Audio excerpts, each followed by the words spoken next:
got Man of the Hour. It's something that I've never seen before. That kind of composure, that kind of calmness, and that kind of reassurance when you're batting, especially in these kind of conditions. KL will talk about it. KL, how does that feel? Yeah, it's special, very very special. Not because it was 100 in Lords, that adds to the excitement and to the joy, but I've been away from Test cricket for a couple of years now, and I've grown up wanting to be a Test cricketer and play Test cricket, and that was the generation I grew in, where my father loves Test cricket and my coaches always wanted me to be a Test cricketer. So that's something that is very close to my heart, and I always wanted to do well in Test cricket. So getting dropped from Test cricket was disappointing, did hurt, but I had nobody else to blame but myself, because the performances weren't there.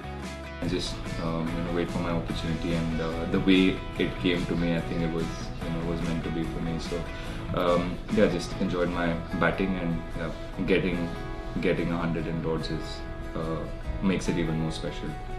What I was watching from the other end was when you were leaving your balls. As an opening batsman, it gave me a lot of pleasure while I was doing it.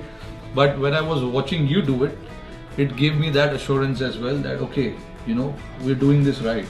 And once you get through that initial phase, like first 45 minutes of your batting, then things started to, I wouldn't say get easier, but it was more in control, and it was a little calmer than start of the innings.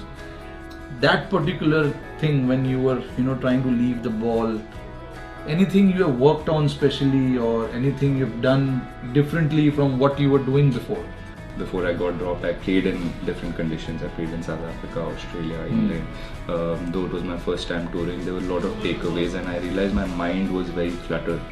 I felt like I had 2 shots for every ball, or I was always thinking runs. But this time I'm telling myself to just play the ball and not look for runs, not go searching for runs. This time it was a conscious effort for me, and it's not something that happened overnight. Even when I was practicing these 2 years, when I was away from the game, sitting and watching other guys, you getting runs in India, can be anywhere. It's just the processes remain the same. How a batsman builds his innings remains the same. So just watching that, I realized maybe that's something I can bring into my game and can be helpful for me. So I'm glad that it's helped me and whole batting group. Yeah, absolutely right. You certainly have brought something in your game, and we can see that on the field. Do you carry baggages, like what has happened in the past or what you want to do in the future, or you'd like to?